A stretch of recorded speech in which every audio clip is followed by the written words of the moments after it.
Boa tarde. Hoje eu tenho a grande honra de conversar com Rogério Perdiz. O Rogério é sócio-diretor do grupo Dedé, que entre outras marcas tem a Cachaçaria do Dedé, o restaurante Terra e Mar, né? E o grupo Dedé participa da Associação Panamazônia como empresa associada, e o Rogério representa a empresa no Conselho da Associação Panamazônia. Eu agora passo a palavra para o Rogério para que ele nos conte com as suas próprias palavras quem é Rogério Perdiz. Rogério, por favor. Obrigado, Belisário. É um prazer estar aqui conversando com você nesse projeto da Panamazônia.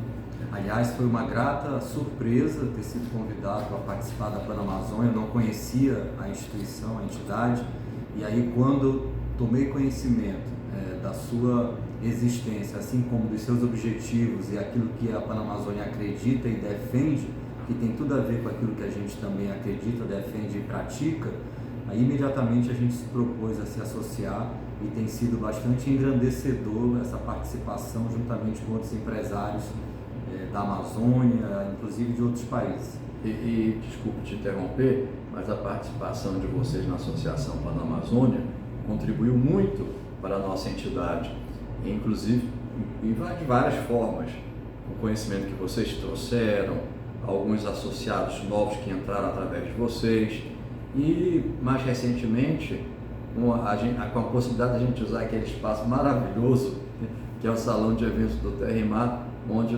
tornou, entre aspas, o espaço oficial dos eventos da Panamazônia.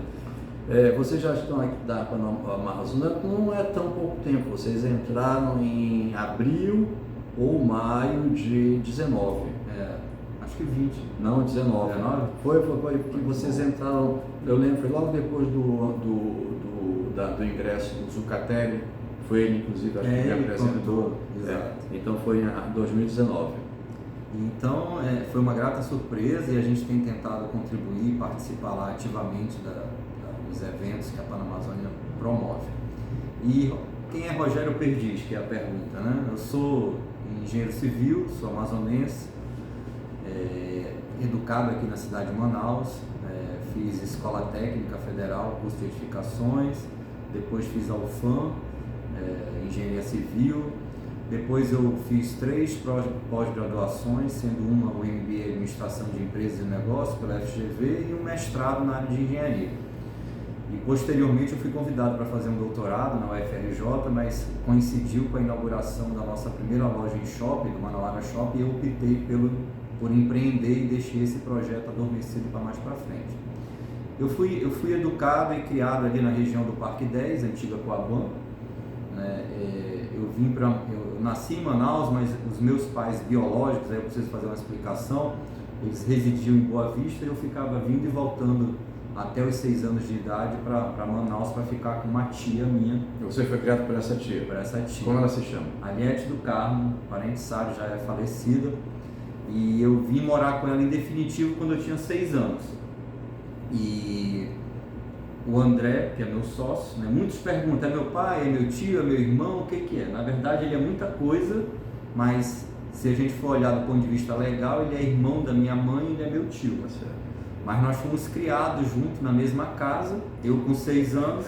Essa tia foi quem criou também o André, porque a mãe dele faleceu quando ele tinha 9 anos, né? Exato. A mãe dele faleceu em 1978, ele foi morar com a minha tia, que ele e mais 2 irmãos, um irmão e uma irmã. E em 1979 meus pais se separaram e eu também fui morar com a minha tia. Então a minha tia era uma mãe solteira, né, não era casada, não tinha filhos, e de uma hora para outra recebeu... Ela não tinha filhos. Então ela não era mãe solteira, ela era uma mãe... Desculpa, vocês todos. Exato. A gente costuma chamar ela de mãe solteira sem ser casada. Ela é uma mãe que adotou vocês. Exato, verdade. E então ela, de uma hora para outra, sem ter gerado um filho, mas recebeu 4 pessoas na sua casa, né? E pelo jeito foi uma excelente mãe, né? Eu diria, Belisário, que ela foi muito mais mãe que muitas mães que dão à luz, né? Porque você, num determinado momento da sua vida, que ela já estava numa época já se aposentando, receber 4 crianças. Eu era 6 anos, o André era 9, o Fábio era 7, a Adelina era 12, 13, né? E ter que se dedicar à educação, à criação, à orientação dessas pessoas foi um trabalho muito duro. E ela fez muito bem porque todos tiveram sucesso, né? Sim, a Adelina foi funcionária de carreira do Ministério Público Estadual, aposentou como diretora do Ministério Público. O Fábio tem restaurante ali na área do Parque Laranjeira. O André... Desculpa, qual é o restaurante do Fábio? Chama... É um restaurante pequeno, fica lá no Parque Laranjeira, o nome é... Me fugiu... Não tem porquê, não tem. Daqui a pouco eu vou lembrar. É ali perto daquela praça de alimentação? Não, fica naquela Avenida Newton... Ficou de Porto Seguro? É que liga o Parque Laranjeira com a Avenida das Torres. Tá, okay. Aquela avenida principal larga que foi criada, que passa ali num conjunto chamado Palmeiras, Jardim das Palmeiras. Ali é a professora Newton Lins. Professor Newton Lins, exato, eu estava me confundindo. Então, assim, as 4 pessoas que ela recebeu foram muito bem encaminhadas na sua vida, cada um hoje com as suas famílias, e estão muito bem de vida, graças a Deus. Mas, assim, o que mais me recorda dela, falando de valores, Belisário, ela não era uma pessoa com amplo conhecimento intelectual, ela não tinha formação, né, era nível médio, mas era uma pessoa que ensinava pelo exemplo, pela postura, pelas atitudes, pelas ações, por lições que a gente recebia sem saber que era lição. E isso foi nos constituindo e nos direcionando na nossa vida, né? Valores que hoje a gente pode conceituar como ética, integridade, honestidade, confiança, fraternidade, que eram dados para a gente não com esses nomes, mas com atitudes que ela tomava e nos ensinava no dia a dia, né, nas nossas relações. Eu acho que uma vez eu falei isso numa reunião gerencial aqui com os funcionários, a primeira lição que eu tive do que é profissionalismo e qualidade, eu recebi dela quando eu tinha 7 anos, e isso me marcou muito, porque até hoje eu ainda lembro, né? Ela fazia doces, ela era uma excelente cozinheira, e está aí uma explicação da veia também cozinheira do André, né? Essa veia gastronômica. E ela fazia jantares, pratos típicos amazonenses, naquela época que se podia comer a tartaruga. A tartarugada. Então ela era, nossa, quando tinha tartaruga lá em casa era um evento. Começava às 5 horas da manhã o preparo. Então, ela criava animais em casa também, nós tínhamos galinha, pato, uma série de outras coisas, e a gente convivia com aquele ambiente. Então, quando ela fazia os doces, todo mundo tinha que participar e ajudar, de alguma forma, né? Doces, salgados e tudo mais. E tinha um trabalho bem manual, eu tinha 7 anos, né? Então dava para fazer muita coisa, que as forminhas que o doce ele vem em pacotinho de 10 unidades, e você tinha que tirar uma dentro da outra. E quando eu estava tirando, eu estava amassando, né? E aí ela viu e falou: Rogério, isso está errado, não pode amassar a forminha. Eu falei: mas tia, o doce vai aqui dentro, não vai aparecer, ninguém vai saber. Aí ela me respondeu: não interessa que ninguém saiba, eu vou estar sabendo. E tudo que a gente fizer, a gente tem que fazer o melhor possível. Então faça direito e tira a forminha sem amassar. Muito bem. Então, assim, isso foi uma lição que hoje a gente tem um mantra aqui na nosso grupo, que é assim: amanhã eu vou fazer melhor do que hoje.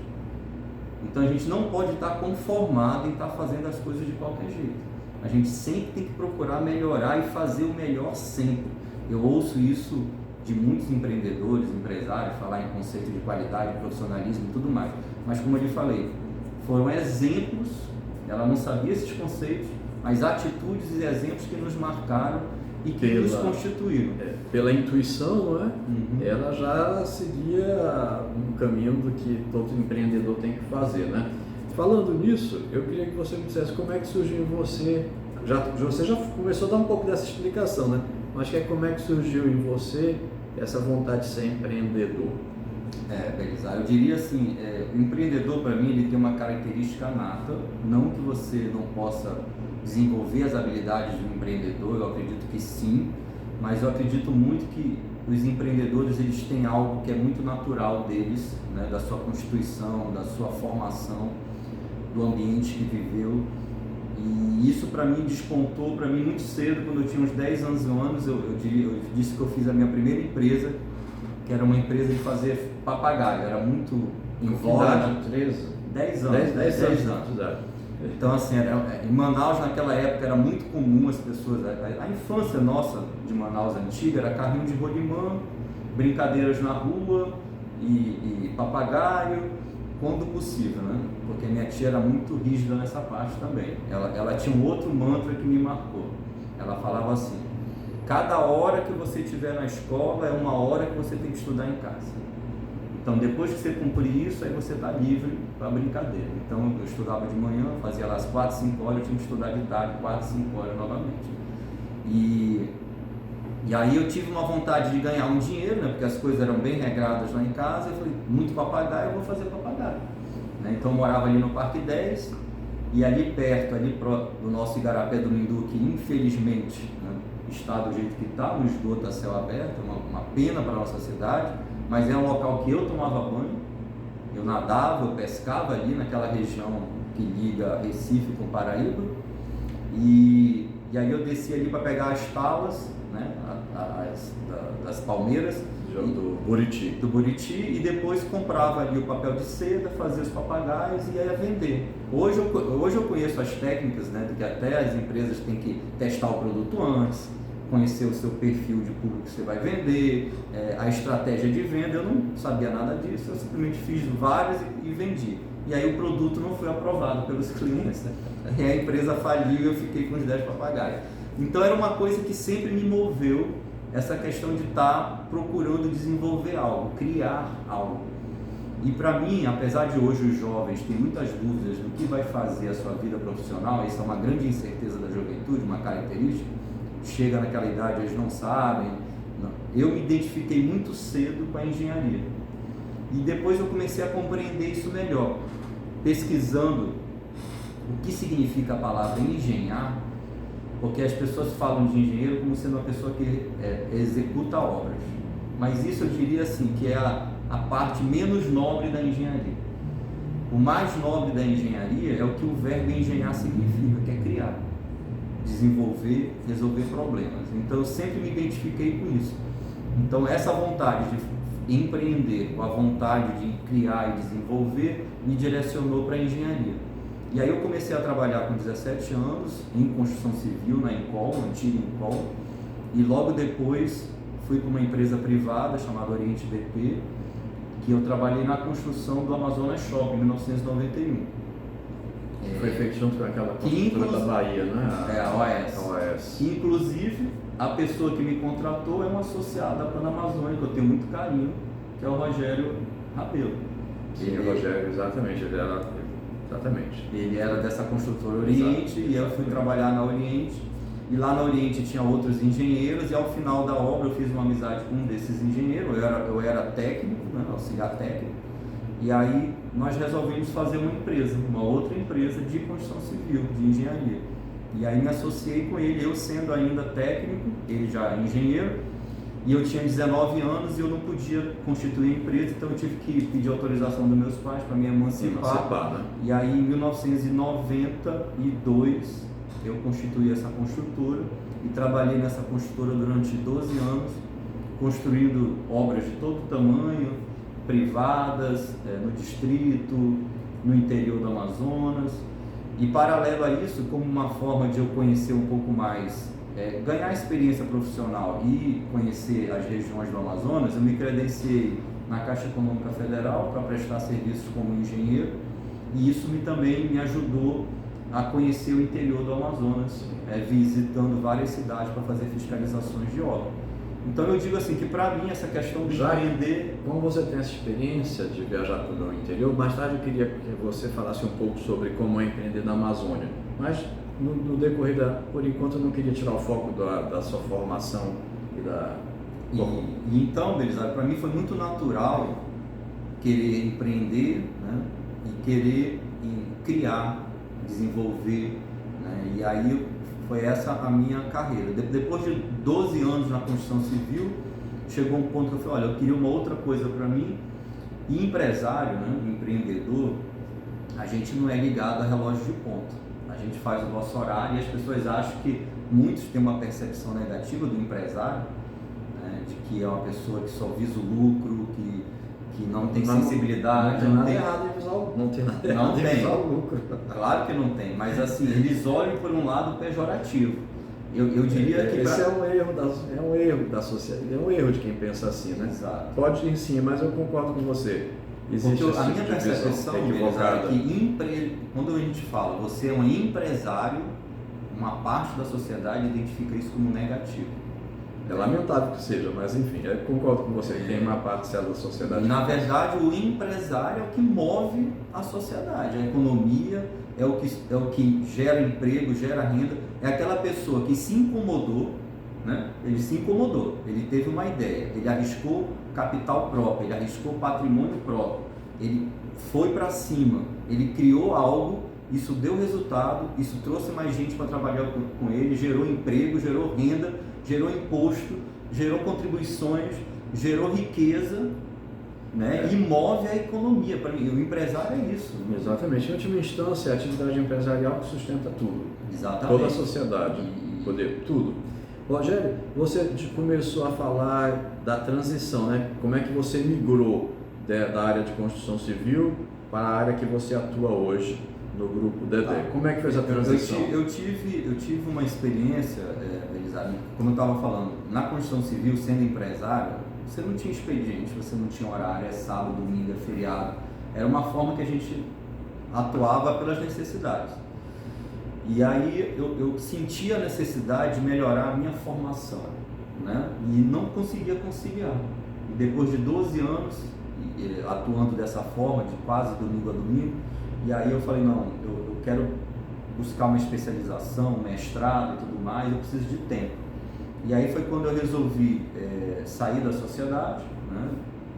O meu sócio ficou com a empresa, fizemos todo lá o ajuste, e aí eu tive um convite para trabalhar na administração pública, só que é uma empresa de sociedade mista, que era a CPRM, Companhia de Pesquisa de Recursos Minerais, que a formação, o seu quadro técnico é de engenheiros e de hidrólogos. Então foi um ambiente que eu consegui me ambientar muito bem, tinha lá um horário super tranquilo, e nesse período que eu tive na CPRM, que foi de 4 anos, eu consegui fazer uma especialização e um mestrado. Que bom.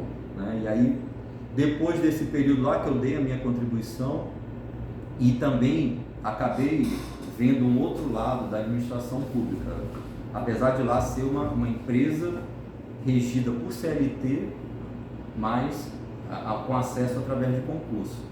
Eu conheci pessoas lá extremamente dedicadas à causa e aos objetivos e ao propósito da empresa, mas também tinha pessoas com aquela característica que a gente identifica funcionário público, né? Que não querem fazer nada, só querem benefício, estão ali apenas para obter ganhos e não trabalhar. Eu, pelo menos nessa empresa, vi que esse grupo era muito pequeno e que a maioria das pessoas eram muito dedicadas. E lá também me deu uma outra noção da Amazônia, Belisário, que é conhecer os recursos minerais da Amazônia. Quanto que a Amazônia tem de potencialidade e que está embaixo das nossos pés e que isso não é explorado. Pra você ter uma ideia, eu entrei lá em 2004. Em 2004, lá, já se falava muito da questão do potássio, né? Da silvinita. Nós passamos aí quase 20 anos e nada foi feito.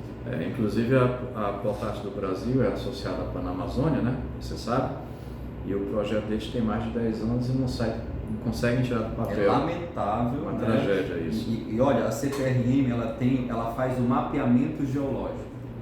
Então, o conhecimento de onde estão as riquezas do Brasil, da Amazônia, está lá na CPRM, né?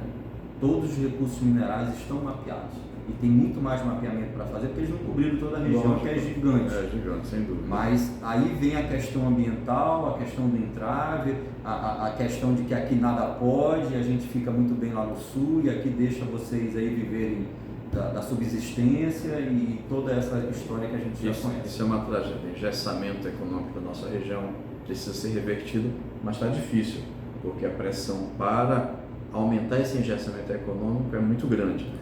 Mas, Rogério, voltando a falar da questão da transição. Como é que você ingressou no grupo do Dedé? E eu queria que você falasse um pouquinho do grupo hoje, como é que ele está, qual o tamanho, quantas empresas, né? Onde vocês atuam, porque eu sei que vocês não estão só no Amazonas, né? Vocês têm outros lugares. Quantos empregados, quantos colaboradores hoje, diretos? Belisário, no final desses 4 anos, dessa minha experiência lá na CPRM, o André já tinha seguido a sua vida profissional e eu estava na minha vida profissional, né? Mas é claro, a gente tendo sido criado juntos, a gente sempre tinha contato, como irmãos.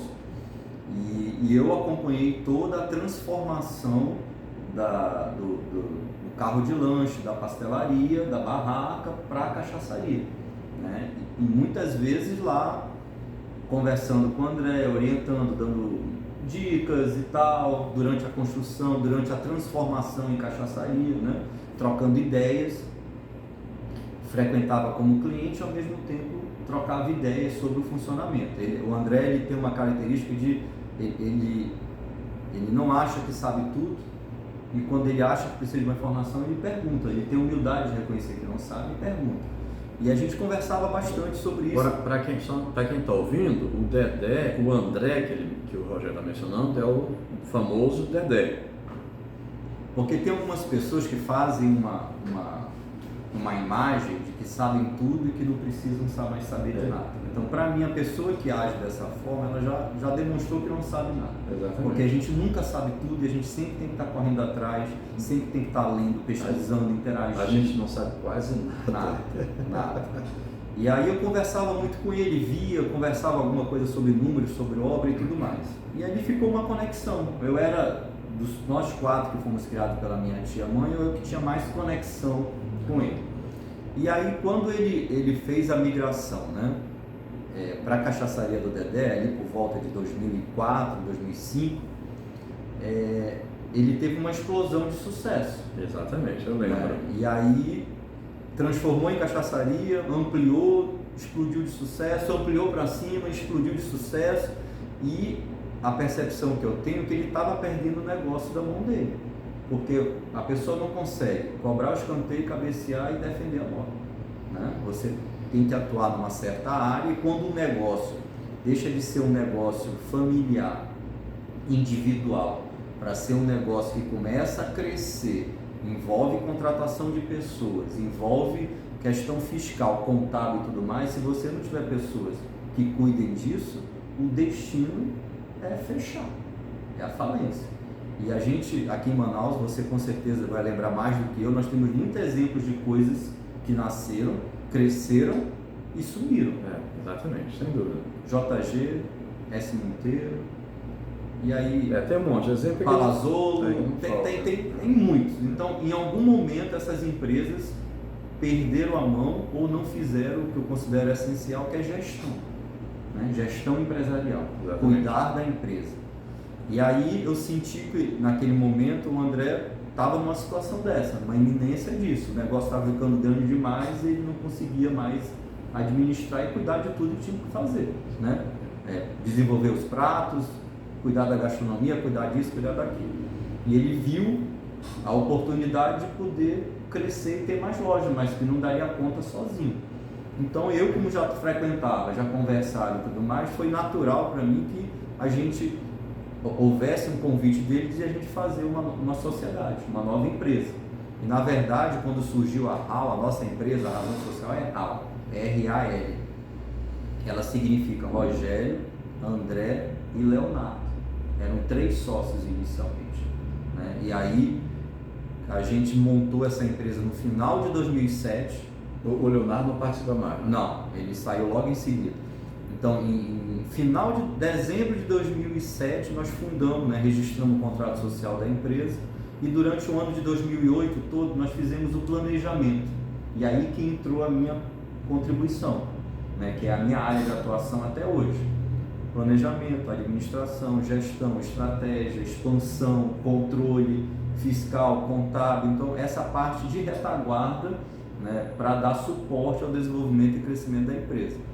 E aí, no ano de 2008, Belisário, nós íamos abrir uma loja de rua, o nome dela ia ser Engenho, né? E aí quando estava pronto para começar a obra, conseguimos projeto no base e tudo mais, o Manauara Shopping estava sendo construído, e aí eles nos convidaram para ir para o Manauara.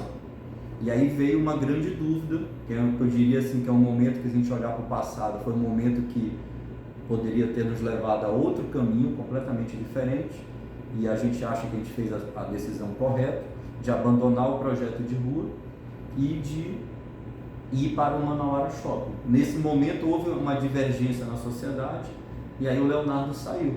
Então ficou eu e o André e nós fomos para o Manauara Shopping. E foi muito acertado. E foi um sucesso. Loja, e aí, essa loja até hoje é um sucesso. É um sucesso e demonstrou que foi uma atitude acertada. É novamente, né? Empreendedor e empresário precisa ter visão. Passa uma oportunidade. Você não vê que é uma oportunidade, não enxerga. A oportunidade passou. Então a gente ali enxergou, entendeu que era o caminho, era esse, o caminho de ir para o shopping, de que nos trouxe um público que não frequentava a cachaçaria do Parque 10, Sim. O público família, o público criança, nos deu visibilidade e a loja do Manauara, quando inaugura um shopping desse porte, muitos outros empreendedores de shopping visitam o shopping. E quando viram a operação do Manauara, começaram a nos convidar. Isso. Foi quando a gente começou a ir para outros estados. Então o primeiro estado que a gente foi para Minas. E vocês tomaram também a decisão de um investimento grande, né? Porque vocês poderiam ter escolhido um espaço pequeno, vocês pegaram um grande espaço. Exato. É uma característica da nossa loja ter um espaço bem grande. Então a primeira loja fora, né, foi em Uberlândia, Minas. Nós operamos a loja lá durante 5 anos. Depois nós abrimos em Belém, Fortaleza e depois Belo Horizonte. Então um grupo de restaurantes, né, que até 2007 tinha uma loja, que era do Parque 10. Quando a gente fez a sociedade, criou a HAL, a primeira loja inaugurou em 2009, então de 2009 para até 2019, antes da pandemia, nós chegamos a ter 8 lojas operando. Né? E hoje são quantas? Hoje nós somos 5 lojas. 5 lojas. Contando o Parque 10, 6 lojas. E hoje, além de Manaus, vocês estão em Belém? Só em Belém. E aí foi o efeito pandemia. E quantos funcionários? Belisário, antes da pandemia de 2019, nós chegamos a 400 funcionários. Hoje nós estamos com 300 funcionários. Né? A gente reduziu bastante, né? Chegamos a 120, aí depois fomos recontratando com a retomada das operações. 2 perguntas. Eu imagino essa decisão de investir lá em Minas Gerais, foi um convite, você falou, né? Mas imagino também que deve ter pesado um pouco a relação muito estreita que o Dedé tem lá com o pessoal de Minas Gerais, né? As pessoas perguntam, hoje a gente nós temos 4 marcas deles, né? As pessoas aqui em Manaus conhecem muito a cachaçaria do Dedé, mas nós temos o Engenho, o Terra e Mar e o Dedé Boteco. Então o Engenho é de Belém. É de Belém. E aí as pessoas, para a gente explicar para as pessoas qual é a nossa gastronomia, nós nos identificamos com uma gastronomia de 3 regiões do Brasil. Amazônica, se a gente for no cardápio da cachaçaria do Dedé, tem lá a culinária amazônica, tem a culinária nordestina e tem a culinária mineira. Quando virou a cachaçaria do Dedé, lá com o André apenas, era muito forte a presença da gastronomia mineira. Por causa dessa relação que ele tinha lá, né? Vários amigos que influenciaram na criação da cachaçaria do Dedé. Agora, querendo ou não, outra coisa que também ajudou, por exemplo, meu pai é mineiro. Né, de Araguari. Acabei não falando isso das minhas origens, a minha família por parte de mãe é do interior do Amazonas. A minha família por parte de pai é de Minas. É de Minas, mas descendente de espanhóis e italianos. Então, o meu avô foi o primeiro nascido no Brasil, vindo de imigrantes da Espanha, da região de Pontevedra. Inclusive passei recentemente lá. É no norte, né? Da Espanha, e tem perdizes lá na região de Pontevedra. E daí o nome de vocês. Então, e aí houve essas vários fatores que nos identificaram com Minas Gerais. Então a gente realmente fez lá, foi muito bom, foi muito proveitoso. Quando você sai da sua região, você conhece pessoas diferentes, fornecedores diferentes, hábitos diferentes, e isso ajuda na formação e na organização da sua empresa, para você ter outras visões do negócio. Então hoje a gente não opera só com restaurante, né? Restaurante é o carro principal, é a principal foco da empresa, né? Mas nós temos a importação de produtos direto, né? Nós já importamos produtos de Portugal, dos Estados Unidos, da China, da Austrália. Nós fazemos distribuição de alimentos e bebidas em Manaus, para os maiores supermercados de Manaus. A gente tem venda de alguns produtos bem segmentados, basicamente bacalhau, azeite, que a gente importa direto, e as nossas bebidas, né, cachaça, jambucano, e nós devemos ter hoje na faixa de uns 150 clientes ativos na distribuição, que é uma outra linha. Você falou em Portugal, né? Que vocês têm uma produção lá, não é isso? Nós temos uma parceria comercial com um produtor de azeite, né? Então nós fomos lá visitar a região, que é lá na região de Abrantes, e ele tem uma fazenda lá que a família dele faz azeite há 150 anos. Então ficamos 3 dias lá, foi uma experiência maravilhosa conhecer a forma que se faz e a história do azeite, que é um produto milenar, né? Remonta lá à Era de Cristo. Então, e ali a gente fez um projeto com eles de ter um azeite nosso de marca própria que se chama Quinta Imperial. Então esse azeite está em vários locais no supermercado e em restaurantes. A gente, por estratégia, Belisário, a gente desconectou um pouco as marcas do nome Dedé. Entendi. Né? Porque alguns restaurantes, assim, poxa, sim, mas fazer propaganda de vocês, né? E tal. Então a gente, em algumas situações, criamos a Jambucana, a Jambubi, Quinta Imperial, que são marcas próprias, mas de produtos sem a correlação direta com o nome Dedé. Você falou das 3 culinárias, qual foi que você falou? Mineira, Amazônica, nordestina e mineira. Mas você esqueceu de falar que a culinária portuguesa, que vocês são muito fortes sim, agora. É verdade. Né? Aí Eu queria que você falasse um pouquinho do sucesso do Terrimar, que realmente mudou aqui a vida social de Manaus. Como que surgiu a ideia do Terrimar? Por essas nossas interlocuções em Portugal, indo para conhecer empresas, produtos, importação, fomos várias vezes, participamos de feiras, nós ficamos encantados, né, com a culinária e a gastronomia portuguesa, e começou a ter um desejo de ter um restaurante nessa área. A gente já importa o produto direto, já tem um preço diferenciado, então por que não explorar essa área? E aí surgiu a ideia de ter o Terrimar, mas não só português. Como na cachaçaria a gente tem uma experiência muito grande com carnes, né, que a carne de sol do Dedé é o prato mais vendido, a gente tem uniu carne com bacalhau, português com argentino. Então esse é o conceito do Terrimar. Mas para isso mergulhamos na gastronomia portuguesa, trouxemos chefes portugueses, fizemos consultoria, o André viajou para estagiar num restaurante português, então tem todo um projeto por trás para poder... Eu conheci os 2 chefes, um deles ainda continua lá, né? Sim. Um dos chefes é português, né? Tinha 2 chefes portugueses, eu conheci o Edson e o João. O João continua, né? É o Edson que continua, sabe? Que é baixinho, sim. Exato. Então a gente ficou muito feliz com esse projeto, né? Inauguramos aí no auge da pandemia, mas é um projeto que ele une gastronomia portuguesa, argentina com panificação portuguesa. Eu sei, foi muito corajoso de vocês, porque o momento do Brasil é muito difícil, quer dizer, o momento do mundo, né? E eu sei que ali foi um investimento alto, né? Sim. Então foi muito corajoso. E deu certo, né? Porque... Sim, tá tendo uma resposta super boa, né? A gente está num local muito bem localizado, com uma estrutura muito boa. E o espaço é lindo. Estamos muito felizes. Inclusive o salão de eventos de vocês é um dos melhores locais aqui de Manaus, eu acho, para eventos. E tanto é que a gente faz nossos eventos todos lá. O Rogério, e qual é o futuro que você vê do grupo Dedé? Vocês pensam em, por exemplo, em ampliar para outros estados da Amazônia? Sim, Belisário. O que a gente tem 2 momentos bem claros para a gente, né? Antes da pandemia e agora. Antes da pandemia nós estávamos com um projeto de abrir 20 lojas no Brasil. Em março de 2020, pouco antes eu estava em São Paulo, que eu já tinha assinado o contrato para abrir num shopping em São Paulo e já estava com outro no Nordeste. E aí a pandemia mudou tudo e aí tivemos que reaprender, recomeçar, redirecionar. Passado esse período crítico, nós estamos agora no processo de expansão novamente, salvo mudanças macroeconômicas, né, com esse possível governo que vai assumir aí. Sim, isso é uma incerteza. Essa é a história, né? O empresário, como você disse bem, o empresário ele é movido por riscos, né? Ele tem que aceitar o risco, encarar o risco. Essa é talvez a principal característica do empresário. Mas tem uma diferença entre risco e incerteza, que a gente está entrando agora num momento de incerteza. Né? Exatamente. E a incerteza ela bloqueia o investimento. Até 30 de outubro a gente estava com muitos projetos, né?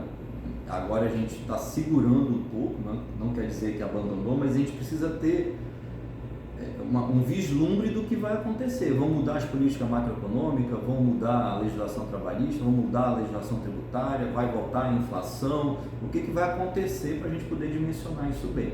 Mas a nossa vontade, o nosso desejo é realmente retomar as aberturas de loja, primeira prioridade, 2, fortalecer a distribuição, ampliar o leque de produtos e ampliar inclusive as regiões de atendimento, não ficar mais só em Manaus.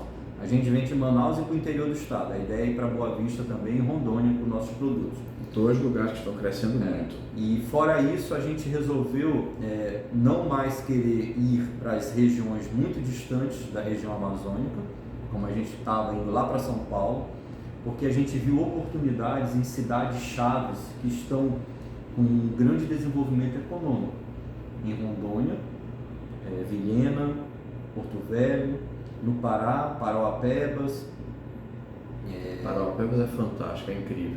Então, assim, tem várias oportunidades que estão muito próximas da gente, em que a gente vai direcionar a nossa atenção para a abertura de novas lojas. Fora isso, a gente quer também retomar o projeto da exportação da nossa cachaça jambucana. Hoje a gente já tem uma empresa, nós constituímos uma empresa nos Estados Unidos, nós registramos a marca jambucana nos Estados Unidos, a gente já aprovou o produto no FDA, a jambucana. Eu imagino que tem sido bem difícil. Né? E já conseguimos também a documentação para exportação, já está autorizado. Que bacana. Então a gente vai retomar esse projeto, né? A nossa estratégia é entrar via Flórida e Califórnia para os restaurantes e para cruzeiros, né? Então a gente tem uma empresa lá que vai fazer a distribuição e a gente quer retomar para o ano também esse projeto da exportação da jambucana. Parabéns, então, excelente. Assim, tem muitas oportunidades, Belisário, muito trabalho aí pela frente. Parabéns. Ok, mudando um pouquinho de assunto, no início da conversa, você mencionou que quando você estava no início da carreira, ainda como engenheiro, você viajou muito pelos municípios do interior. Então eu queria aproveitar essa sua experiência para você falar um pouquinho do que é empreender na Amazônia, né? Enfim, seus comentários sobre isso. Belisário, assim, existe um jargão no meio, né, de que um empresário mata um leão por dia. Né? Muita gente fala isso sem compreender o que realmente isso quer dizer. Então, quando você está na pele de ter que tomar decisões, investir, conduzir o seu negócio, incertezas, cenários, mudança de política econômica, cambial, tudo, mas você está ali com esse mundo de coisas acontecendo e você tem que tomar decisões, porque existe uma empresa para ser conduzida, um resultado para ser alcançado e pessoas que dependem das suas decisões. Então isso é algo que está intrínseco a todos os empreendedores e empresários, de norte a sul do Brasil. Mas aí a gente tem um outro fator, para quem não conhece a Amazônia, né, que é um fator, primeiro, distância dos centros produtores dos principais produtos que o Brasil produz, salvo aqui a Zona Franca de Manaus. Logística deficiente, infraestrutura deficiente, né? Falta de políticas públicas de incentivo fora, estou falando fora da Zona Franca de Manaus para outras matrizes econômicas. Né? A gente tem uma dependência da Zona Franca. Isso pode parecer assim, você quer que acabe com a Zona Franca? Não. A Zona Franca é um modelo que era de desenvolvimento.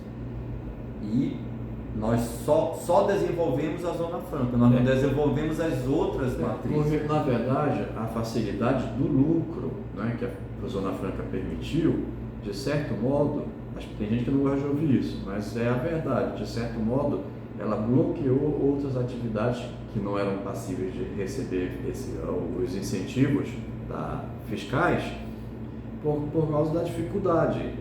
É muito mais fácil você ter lucro com importação ou com a indústria incentivada, por que você vai atuar em outras áreas? Então essas outras áreas que não eram passíveis de incentivo, elas se tornaram, não foram desenvolvidas. Essa é a diferença que a gente tem, por exemplo, só ficando na Amazônia, do estado do Amazonas e do estado do Pará. No Pará, a atividade econômica é muito mais completa e complexa. Você tem indústria, tem agropecuária, tem mineração e... enfim, desculpe, mas é exatamente isso, Belisário. Então acabou que houve um engessamento de priorizar outras áreas, outras matrizes econômicas. Desculpe, a gente está começando a correr risco agora de novo com o discurso da bioeconomia. Eu não tinha nada contra a bioeconomia. O problema é que ela pode levar de novo a isso. Mas enfim. Quem conhece um pouco do Amazonas ou da Amazônia, assim, há um mundo de possibilidades. Você citou várias indústrias que podem estar aqui e sem que haja a depredação do meio ambiente, né? A gente não pode manter a floresta em pé e manter a pessoa numa condição de subvida, que é a realidade do nosso interior e é a realidade da periferia de Manaus, né? Você tem ali as áreas nobres, mas se você vai um pouco, você já vê a mudança de realidade. Então, nós precisamos sim ter um desenvolvimento que dê sustentabilidade ao crescimento profissional e pessoal das pessoas, mas que gere bem-estar, mas que também haja um equilíbrio em relação a que pode e o que não pode ser feito em relação ao meio ambiente. E as pessoas falam da Amazônia sem conhecer a Amazônia. Quem o máximo que conhece vem aqui a Manaus. Então essas pessoas que estão lá fora, em ONGs, lá em São Paulo, no exterior, venha conhecer, venha passar uma semana no interior do Amazonas, para você ver o que é a realidade. Então, no início da minha atividade, na minha vida profissional, eu viajei vários municípios, né, fazendo fiscalização de obra, e é impressionante a falta de infraestrutura, a falta das menores condições salubres, inclusive, falta de esgoto, falta de água encanada, né? São poucos municípios que detêm isso. A grande maioria dos 62 municípios não tem isso. Então eu tive uma experiência uma vez de ter que fiscalizar uma obra em Ipixuna, né? E aí, na divisa com o Acre, né? Com o Acre, né? Pra você ter uma ideia da dimensão, as pessoas não têm essa dimensão. De Manaus a Cruzeiro do Sul, que é a cidade mais próxima que tem aeroporto, é quase 2 horas de voo de cruzeiro, de Boeing 737. E aí eu cheguei lá, desci, imediatamente nós já tínhamos contratado um voo fretado, um avião monomotor, 6 lugares, para ir para Ipixuna, 40 horas de voo, né? 40 minutos de voo. Só que a beleza, aí começa, né? As contraposições. A beleza da Amazônia voando a 3.000 metros é indescritível. Um tapete verde, né? Um tapete. Mas, por exemplo, naquela época eu cheguei, na hora que eu pousei em Cruzeiro do Sul, eu ia fazer uma ligação, mas o piloto logo me chamou, entrei no avião e fui para Ipixuna. Eu falei, bom, chegar lá eu vou ligar para minha esposa dizendo, ó, cheguei, tá tudo bem e tal. Aí quando a gente vai chegando, antes de decolar, né, é uma história até cômica, o piloto falou, ó, você vai me ajudar aqui na decolagem, eu quero que tu segure a porta aberta, né, porque o avião não tem ar-condicionado, vai ficar muito quente, e aí depois que a gente decolar, tu bate a porta. Eu falei, não, é sério isso? Não, é. Aí eu fui com a porta aberta. Eu acho que tá fazendo uma pegadinha, né, com você, né? Eu sentado com a porta aberta aqui assim, aí fui, decolou, e agora? Não, agora bate. Pum, fechou.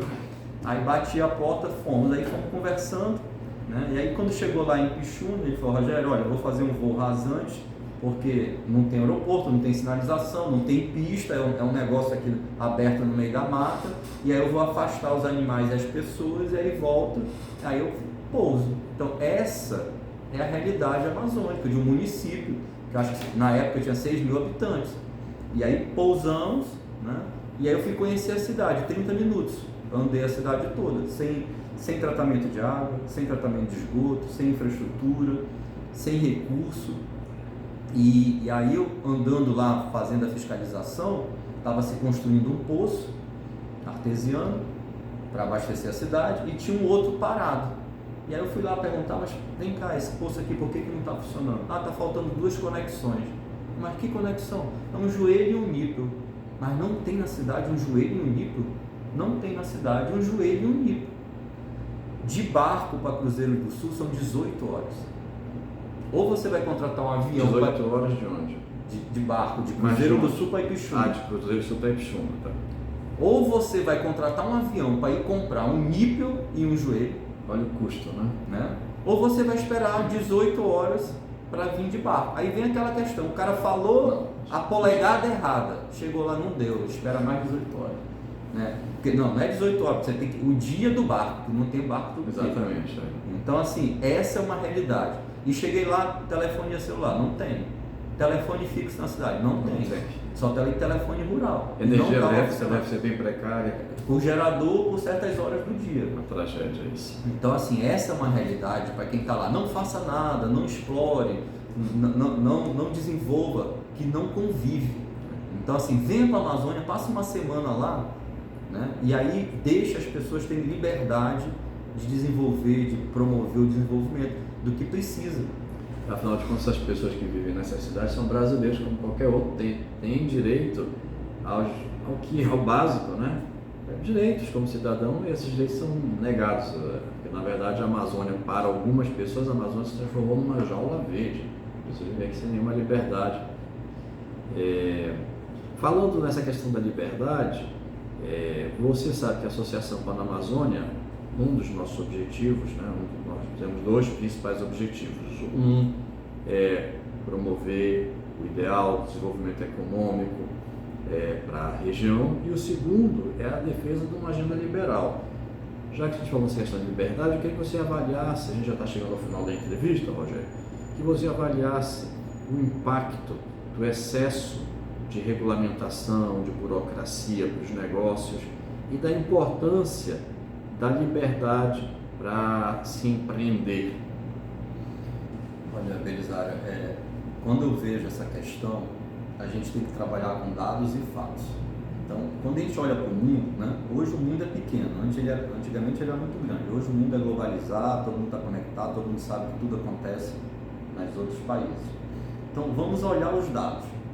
Quem são os países mais desenvolvidos e que têm uma distribuição melhor de renda e que tem um equilíbrio entre as classes sociais? É claro que há diferenças, mas não é tão exorbitante como é no nosso país.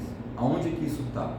São nos países que prezam a liberdade econômica, que praticam o capitalismo, que fazem as liberdades individuais, que preservam a democracia. São esses os exemplos.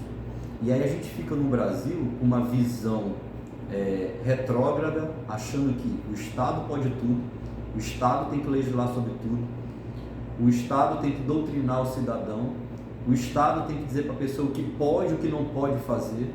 Isso não faz sentido, né? E aí, não, vamos criar leis e regras para tudo. Não faz sentido. Cadê as liberdades individuais? Começa por aí, as liberdades individuais, que hoje a gente está tendo exemplos assim extremamente negativos. Não lembro, né, não consigo lembrar em outras épocas, né, de pessoas hoje que estão sendo cerceadas do direito de opinar, né, pelas redes sociais, né, sobre o que pensam. Se você se sentiu ofendido, vai lá e processe a pessoa. Mas você proibir que a pessoa fale, se manifeste ou que tenha uma opinião divergente, não faz sentido isso. Então, e começa por aí, pela liberdade individual. E quando a gente a qual inclusive é assegurada pela Constituição, mas ninguém mais respeita a Constituição. Estão reescrevendo a Constituição. E aí nós levamos isso para o campo empresarial, começam as dificuldades, né? E aí você, se puxar os dados, o prazo médio para se abrir a empresa no Brasil é o maior de todos. O número de procedimentos para se abrir uma empresa no Brasil é o maior de todos do mundo. O número de dificuldades e entraves para você tirar uma licença é o maior de todos do mundo. Então, é assim que a gente convive, essa é a nossa realidade.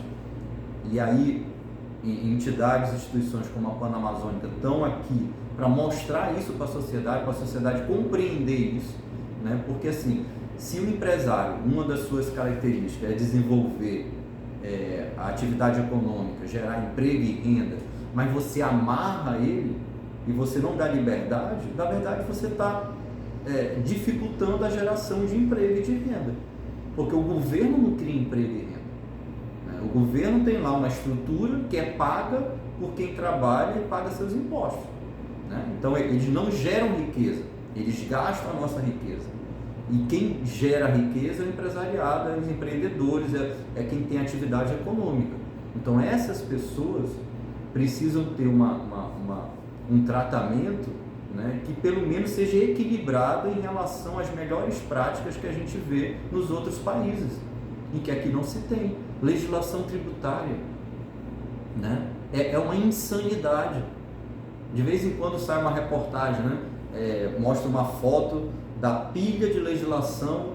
Uma vez eu vi uma capa de uma revista com 2 metros de altura de documento de legislação que uma empresa cumprir. Aí mostra dos Estados Unidos, desse tamanho. A quantidade de horas que a gente dedica para ficar lendo normativo, resolução, portaria, e ali, a qualquer coisa que você faça, você cumpre aqui, você descumpre ali. Então, assim, não faz sentido. A gente vai tirar uma licença aqui no Amazonas de um poço de água, é uma dificuldade. Foi quase 1 ano e meio. Absurdo. Né? Então, assim, são tantos exemplos que fica difícil até de querer exemplificar, mas é uma insanidade essa doutrinação de regulação em que as empresas e os indivíduos hoje estão sofrendo. Tem exemplos assim do tipo, eu não posso, puxando um pouco lá de restaurante. Não, isso que eu imagino nessa área de alimentação, de gastronomia, deve ser uma quantidade de licenças e de regulamentações absurda. Tem um exemplo lá assim, que aí os clientes, eu até entendo a posição dos clientes, até reclamam, mas, por exemplo, eu não posso oferecer sal para o cliente. Nas nossas mesas não pode ter sal, porque tem uma lei que diz que não pode oferecer sal para o cliente. Mas vem cá, se o cliente quer o sal, quer consumir o sal, se vai fazer mal para a saúde dele, é uma escolha dele, não sou eu que tenho que dizer para ele assim, ele não coma sal porque vai fazer mal para a sua saúde. Mas deixa eu te perguntar, em muitos restaurantes você vai, tem aqueles, como é que chama, aqueles godês, os porta-mantimentos, aquelas coisinhas. Os godêzinhos e dentro lá, aquilo é proibido? Tem uma lei municipal daqui de Manaus, de 2012, que veda o oferecimento que você esteja disponível. Olha só. Só se o cliente pedir. Que absurdo isso. São tantas coisas que é difícil. Aí sai uma lei, não, você tem que ter placa informando isso, você tem que ter placa informando aquilo, você tem que ter isso, você tem que ter aquilo, e aí quando você vê, eu tenho uma parede no restaurante só para as placas. Sério? Meu Deus. Aí a Brasel, que é uma outra entidade que a gente participa, criou uma placa que reunia as 10 placas, aí foi lá pedir autorização da Câmara. Câmara, eu posso transformar essas 10 placas nessa única placa aqui, porque já está ficando complicado na parede. É ridículo até, né? Aí não, tudo bem, mas aumenta aqui para 80 por 80, tá ok. Aí aprovaram. Aí agora a gente tem uma placa da Brasel que citava antes 10 placas, falando dessas coisas, entendeu? Então assim, e isso imagina para as outras áreas, para as outras indústrias, para os outros comércios, é insano essa realidade, mas é a realidade que a gente convive com isso e tem que superar isso. Mas isso demanda esforço, demanda recursos, né?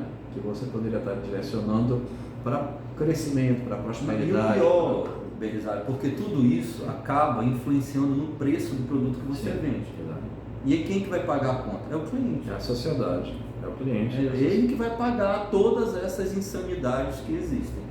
Claro que existem coisas que são super importantes, né? Segurança alimentar, né? Conservação, manutenção, isso daí tem que ter, mas tem coisas que não fazem sentido. E às vezes essas coisas atrapalham mesmo e punem o empresário de uma forma muito injusta. Eu lembro de uma situação que o grupo dele até acionou lá na Amazônia para ajudar, que foi uma importação que vocês fizeram de bacalhau, e esse bacalhau era para chegou aqui bem antes do Natal, vocês tinham importado justamente para atender o Natal, que é uma demanda muito grande do Natal, né? E eu sei que vocês só conseguiram liberar depois do Natal, não foi isso? Foi. Tivemos uma grande perda e por uma coisa assim insignificativa, sem nenhum... Teve um outro caso, Belisário, não sei se... Não tinha razão para aquilo. Eu não sei nem se eu te contei esse caso, né? Mas, por exemplo, nós fizemos uma importação de azeite. Um container de azeite. Dentro desse container, tinha um produto com 6 garrafas. Nós estamos falando um container, nós estamos falando aí 12 mil, 14 mil garrafas de azeite. E aí o produtor lá falou: Rogério, eu estou com um azeite aqui especial. São azeites de oliveiras que tem mais de 100 anos. Elas estão datadas, comprovadas. A gente colhe a azeitona, a gente faz um azeite especial chamado Centenário. Eu vou te mandar 6 garrafas bonificadas para vocês degustarem esse azeite. Eu falei: pô, maravilhoso, excelente. Te arrependeste depois. Belisário. Quando chegou aqui, começou a nossa Via Crucis. Nós só conseguimos liberar esse container quase 2 meses depois. Meu Deus, que absurdo. Porque essas 6 garrafas, 12 mil garrafas, essas 6, um dos índices físico-químicos do azeite tinha uma diferença na segunda casa decimal. Era para ter, eu não lembro agora aqui, mas é um índice físico-químico. Era para ter 0,4, tinha 0,03. Não atendia a legislação brasileira. E aí a gente, tudo bem, tira as 6 garrafas e entrega. Não pode, começa, e lauda, e pede laudo da fábrica, e manda fazer ensaio no azeite, e a comprovar, e o container fechado. Meu Deus do céu. Aí no final das contas, nós tivemos que destruir o azeite, incinerar, comprovar a incineração para poder tirar a carga. Meu Deus. Então, assim, são coisas assim que... É o Estado realmente esmagando a sociedade, né? A sociedade, especialmente a sociedade produtiva, a parte produtiva da sociedade. Aí, olha, é excelente essa conversa, Rogério, muito, muito boa mesmo. Mas Belisário, eu não queria terminar com parecer assim um ar pessimista, né? Assim, meio assim... Isso que eu queria pedir de você, que você as suas considerações finais. Porque assim, mesmo com toda essa situação, essa é a realidade do nosso país, né? Em que a gente também, estando, por exemplo, na Panamazônica, a gente está brigando, lutando para que essas coisas mudem, né? Para essas coisas melhorarem. Que com certeza vai ter mais desenvolvimento, mais geração de emprego, mais renda, uma melhor distribuição de riqueza com essas contribuições. Então, assim, quem escolhe essa atividade econômica de empreender, de estar desenvolvendo, é porque gosta, porque ama, porque se dedica a isso, tem essas dificuldades, tem esse obstáculo, mas é muito gratificante quando a gente consegue ter o reconhecimento da sociedade, ou consegue ter o reconhecimento do nosso cliente, ou consegue fazer com que um funcionário seu alcance um objetivo de vida, né? Por exemplo, uma vez uma garçonete nossa do Manauara chegou comigo: olha, eu já trabalho com vocês há 7 anos. Nesses 7 anos eu consegui comprar a minha casa, eu consegui pagar a faculdade dos meus filhos, eu consegui comprar um veículo. Eu estou muito feliz de estar aqui. Então essas coisas, que bacana, né, nos movem. Assim, poxa, isso me dá mais energia, mais vontade de realizar, né? A satisfação dos nossos clientes me dá mais vontade de realizar. A busca do crescimento, da expansão nos dá mais vontade de realizar, né? Que a gente tem um projeto. Nosso projeto realmente é expandir, é crescer, abrir mais lojas, é trazer um fundo de investimento para nos ajudar nessa expansão, né? Então esse é o nosso projeto. A gente não quer ficar acomodado ou enfrentando essas situações e desistir, não. Nós vamos em frente. Exatamente. Lutar, né? Lutar e progredir. É isso aí. Isso aí. Parabéns. Obrigado. Excelente. Obrigado.